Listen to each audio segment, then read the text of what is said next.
What's up, everybody, and welcome to the Feathered Pen. Give me your opinion, because I'm surely going to give you mine. I'm your host, Derek Hayes. So glad to be with you guys again. Today, what we're going to talk about is why this video could be one of the most dangerous videos you ever watch. I know you saw the title of it and saw the kind of the hook I put on there, and it was not to hook anybody in and try to get them to watch the video. We're going to literally discuss why this video may be one of the most dangerous videos that you could watch. Before getting into that or laying the groundwork for that, I'll say this, I wholeheartedly believe that public service, public office is one of the highest callings that anybody can answer for their country, for their state and cities and those things like that. But I gotta say, from the beginning until now, from the beginning of the country until now, it seems like those wells are beginning to be poisoned. If you're a Republican or a Democrat, we're going to begin to talk about this idea of a left-right paradigm, a false left-right paradigm. And I don't want you to get confused. I don't want it to mix you up. I don't want to offend you. So please tune in to what I'm saying and keep an open mind. And I don't think that's going to be that hard, because if the approval rating for Congress means anything, then you are probably like many Americans, Republican or Democrat, and you're starting to scratch your head and you're starting to say to yourself, man, it really doesn't seem to matter who is running the show, so to speak. None of them seem to be listening to us, but they do seem to be listening to what's now become the fourth branch of government, and that is special interest and lobbying. They seem to have a really tight grip on the politicians today, but they're really not listening to me. And this is dangerous, and this idea of a false left-right paradigm, maybe it's better to give an example in the Pepsi and CocaCola. Now, these are two giants in what they do. They have some similarities, they have their differences, but one thing we know for sure is, because they're the top two and they go head to head, they both have a vested interest in staying the top two. They don't want a third company coming in and taking over one of their spots. So they have a vested interest in that, and that's okay. That's business. That's the way it goes. But when you shift that over to the political field, the political arena, we begin to see a problem, that we have a system where it's very there are some big similarities, some big differences, but they're beginning to seem like two sides of the same coin. This false paradigm, this false narrative, as if we're getting a real choice, and both seem to be very destructive in what they do today, as it stands today. And one of the reasons that's so problematic for us, it inevitably begins to trickle down to you and I. We have a system right now where they want to remain the two top dogs, and they don't really want a third party, a new influence, a new way of thinking to begin to show its head. And so it doesn't take long to have an example there, because we can just look at the Tea Party, agree with them or not agree with them. My point is, Democrats and Republicans both attack the Tea Party. It's problematic because we get polarized, and I'll show you how, and I'll tell you how, and you've probably experienced this before. We see them fight all the time, call each other names, demonize each other. They can't work together, even though they say that they will every term and stuff like that. They say that they will. What happened the last time you tried to have a conversation with somebody who's quote unquote on the opposite aisle from you, some spirited to debate, if you will? Did it get nasty? Were their names called either to you or to your political affiliation? That's not by accident. It's almost like we've heard mom and dad arguing in the kitchen, and we've just begun to parrot what we hear. So what do I mean by that? Well, if you're a Democrat, then you're demonized as some socialist, and you want can't be any other way. You want to take from rich people and give it to poor people who don't have anything and never work for it, and that's just the way it is. You must. That's the way it has to be. There's no difference. And if you're a Republican, you must hate black people and old people and women and you want to keep the rich people rich and the poor people poor, and you love big business and things like that. And so you must. There's no middle ground, so to speak, and it's become dangerous because you and I can no longer speak to one another, and we need to again. The idea of this nation being a republic, not a democracy, is that a well-informed populace is the way you keep a republic thriving. And so when people can't talk, or when people are entertained to death, and we don't really care what's going on in our world and in our country, that's for somebody else. Those problems are too big. Well, then we cease to have a republic when we can do those things. When we've become polarized and we stop caring about what's happening, then someone else can take this country down a path it was never meant to go down. So it's very, very dangerous. Some of you feel this. Some of you have experienced this idea where, man, I don't want to speak out. I don't want to say something because if I say something, some will think I'm a bigot, I'm a racist, I'm a socialist. Some will misunderstand me and I will no longer have a place at the table. It is as if it is an unwritten rule that if you don't believe a certain way about these issues, then you don't have a place at the table. We don't want to hear your voice. Your voice is outdated, it's ridiculous, it's old, and it's hateful. So we've gotten to a point in our country where disagreeing with someone is equated with hatred or bigotry or something like that. And a lot of times, nothing could be further from the truth. And we're not talking to each other. We're not talking with our neighbors. And those are people, liberty-minded, freedom-minded, republic-loving people who need to be at the table, or else the country will wake up in the country and not realize how we got where we got. But enough of that. What about evidence? Is there evidence that this happens? That there's a false left-right narrative? That these are two sides of the same coin? That we're beginning to see a government that is for itself instead of for the people that they purport to serve? Take, for instance, it's just a for instance, and there again, it's always many reasons, many moving parts, but just some food for thought. 9/11 happened. We had a Republican president, former President George W. Bush, and from that, the fallout was we got the Patriot Act and some other things that really were violations of our Fourth Amendment rights. Well, when the Democrat shows up in the form of President Barack Obama, the history of the Democratic Party, not all the full history, but some of the history is that they are the people's champ. They are the party for the people, meaning they're going to fight for liberties of the people. So one would have totally expected, as I did, and maybe many of you, totally expected for our current president to come in and reverse some of the things that we saw from Mr. Bush. But that didn't happen. We got entrenched. There was more violations, NSA, NDAA, things like that, that did not stop but deepened us into violations of our Fourth Amendment rights.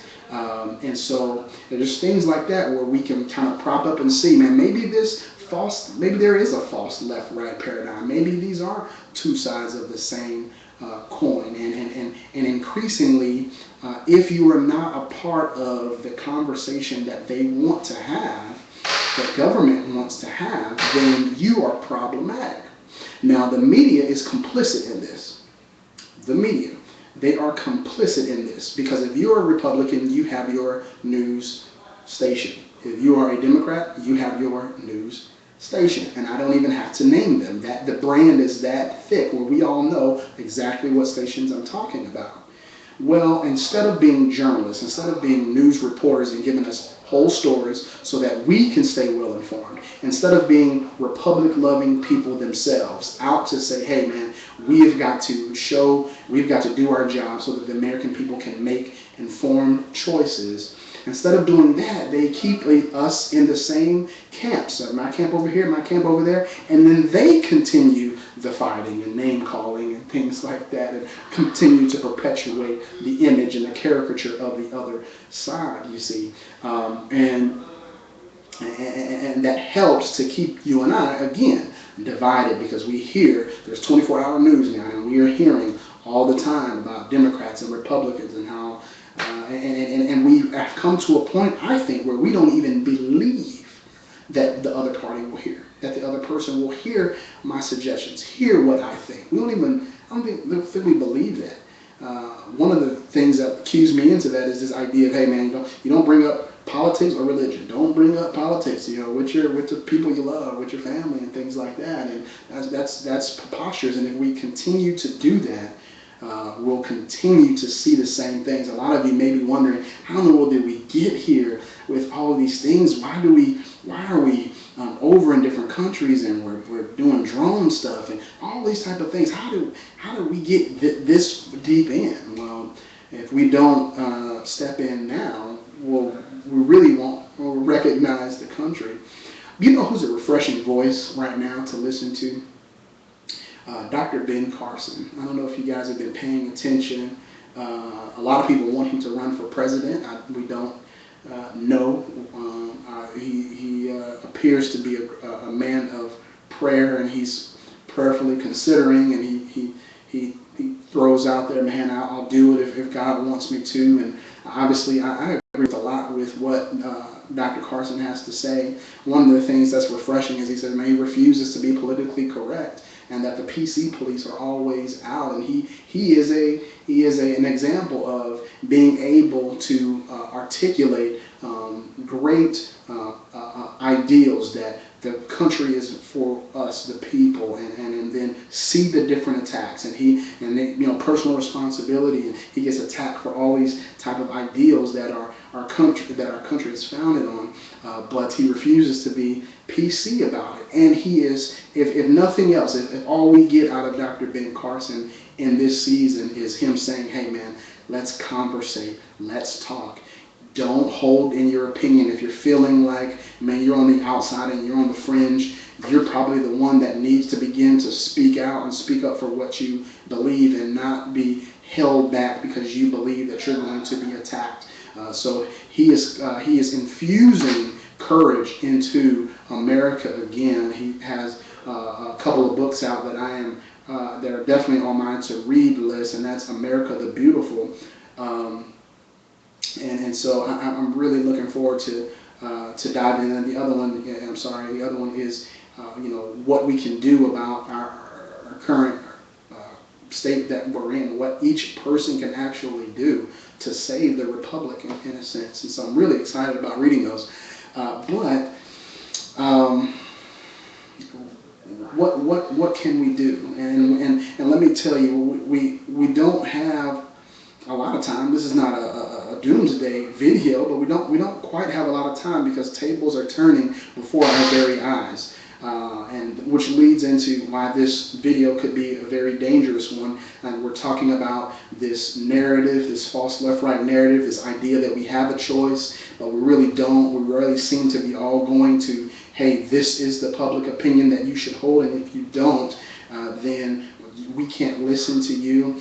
So June 3rd, the DOJ, the Department of Justice, with Attorney General Eric Holder, they have decided, some at the behest of the Southern Poverty Law Center, they've constantly been in the DOJ's ear about resurrecting what's called DTEC. Excuse me. DTEC is a Domestic Terrorism Executive Committee, and who will run that? It will be some committee will be consisting of people on the DOJ, people from National Security, and the FBI. It was founded in '95 after the Oklahoma City bombing. Again, to look at, let's see the threats that are in our country. Let's see the domestic terrorists that are from within.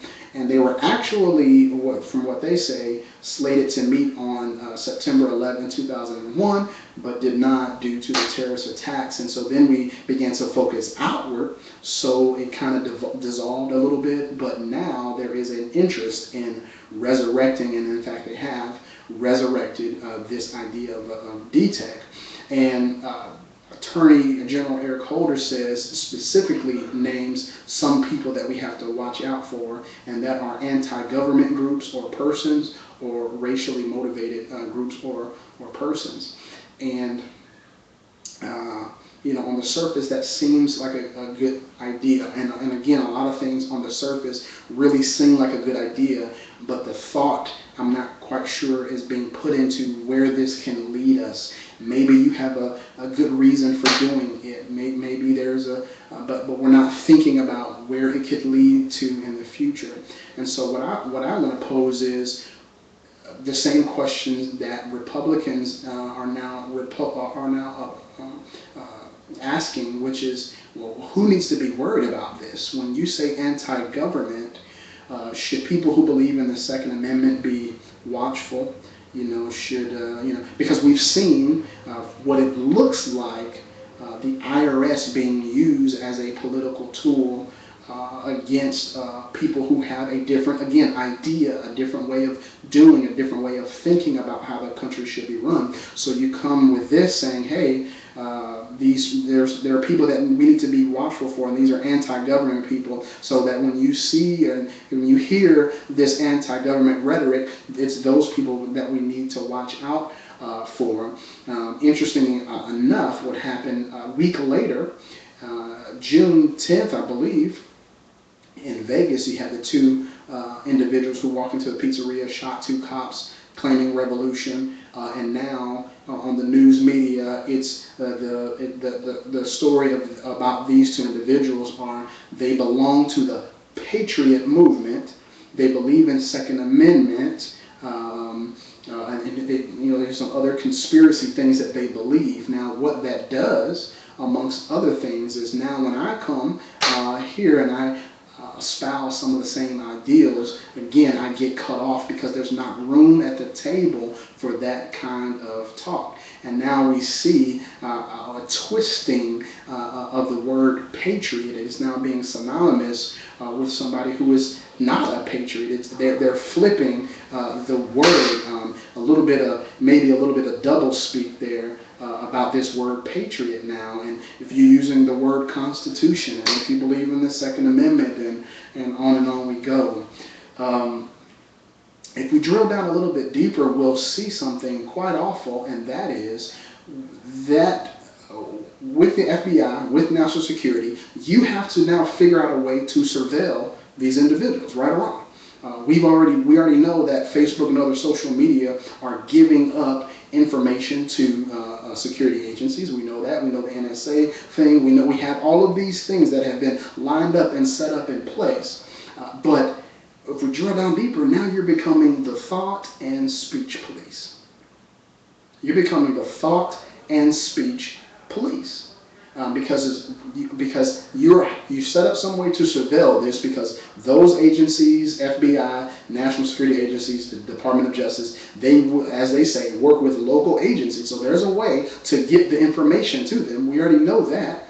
But you're surveilling my thoughts. You're surveilling what I speak. And because I have a difference of opinion with an administration and with the government and the way that our country is going, I can be labeled a domestic terrorist. And you are now watching this video and now complicit with me. So make sure you don't share that. God forbid that you share this video and then in agreement with what I'm saying, because now you can be labeled a domestic terrorist. And we know that under NDAA, the United States government can detain without court, without trial, someone indefinitely.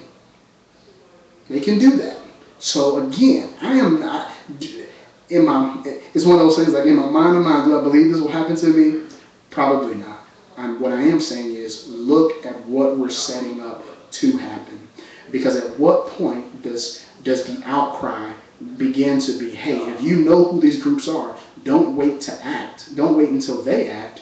Go and get them now, at the thought, at the moment they begin to spew what they see as unpatriotic rhetoric. You can see the table being set, is my point. And if we drill down, lastly, if we drill down a little bit deeper, then we see something very, very dangerous, and that is a flip of the mindset. What do I mean by that? Well, setting up this country, they set it up in such a way where the people would have freedom and have liberty. And all the power would be vested in the people, and we, the people having all power, delegated some authority to a federal government. And when we set up that federal government, we put all of the checks and balances on them, not on the people. Why would we do that? It would seem to me that we set up the country in such a way that there was a healthy distrust of people who would hold power, because we know that power can corrupt. You can have all the great intentions, but if you get some power, we got to make sure that we can check and balance you so that you don't become dictatorial. And so now, listen to the subtlety of, we watch out, the government is trustworthy, and we watch out for people who are anti-government, which means, trust me, we are doing it right. If they are speaking against the government, and that's not a good thing, and that's not allowable, it would follow that the government must be right in what they're doing and what they're saying in the path that they're taking the country. And so, because if you're going to make it a crime to then speak against that, it must mean what they're doing is right, and nobody should be questioning them. Completely flipping who is on trial here. And that's a weird concept to say. Yes, healthy distrust of government, because we have seen, if history has taught us things about government, they get tyrannical, they get too big for themselves, and they don't serve the people anymore, they begin to serve themselves. Well, now we see this flip with this DTEC and other things that says, hey, no, it's actually the people that can't be trusted. You need to watch out for people who are spewing this anti-government rhetoric, because we are the ones that can be trusted and they are not. And in the Republic, very, very dangerous. Again, let's keep the people at arm's length for each other. They should not be trusting each other. They should not be getting together and talking about what they want out of their government. They should not be doing all these things. They should not be. They shouldn't disagree with the way that an administration runs the country. They shouldn't do that. And so we are doing and setting things up so that we can stop that. So this very well may be one of the more dangerous videos that you ever saw, and it is a possibility at some point for me to be whisked away somewhere. That is, again, is that hype? It is not. It is law. Is it hype? It is not. It is law. NDAA is law. DTEC is a real committee and a real organization that will again start their surveilling, and they've already got things set up. And the NSA is already set up, social media is already, there's already set up to do it. How do we win? We talk. It's just that simple. Have conversation. We got to stop being so thin-skinned, taking everything, and just because I disagree with you, I don't hate you. Okay, we've got to be able to get over this PC thing again, this politically correct thing. There is a right and there is a wrong in this country. The country was set up in the belief that there is and was and always will be a God, a higher power, who everybody must answer to. And what we're seeing, everything goes back to that. Everything goes back to taking him away from this, and we're seeing the result, slowly but surely, we're seeing the result of there being no God in the psyche of a country and the psyche of a government. So I hope this helps. Get out there, talk, discuss, hold meetings with each other, talk to your neighbors. Let's do it, because if not, then we won't be able to complain. It's like that saying goes, well, you didn't help when they were against this group and against this group and this group, and now there's only you and there's nobody else to help you because you wouldn't stand with them. So stand with us, and in great meaning, and don't take these words lightly, but I'm signing off again, and that signing off is, this will remain the land of the free as long as it's the home of brave people, of courageous people who refuse to be silenced. We're not talking about some revolution where we're trying to take over government by force and all of these things. We're not talking about that. We're talking about a mental revolution, a revolution of words, a revolution of community. That's what we're discussing. So I hope this helps. Hope to see you guys in the next video. And again, please share your comments, or else there's no need for any of this, right? That's my whole point in doing this, is so that we can have a dialogue finally and not be afraid to talk. So please leave your comments, for goodness sakes. Please share the video. I don't care. Hopefully you won't get dinged for it or anything like that, but I don't care. Share the video, and let's take back what is being taken from us, and that is literally what we believe and what we can say we believe in. So I hope to see you guys in the next one. Peace out.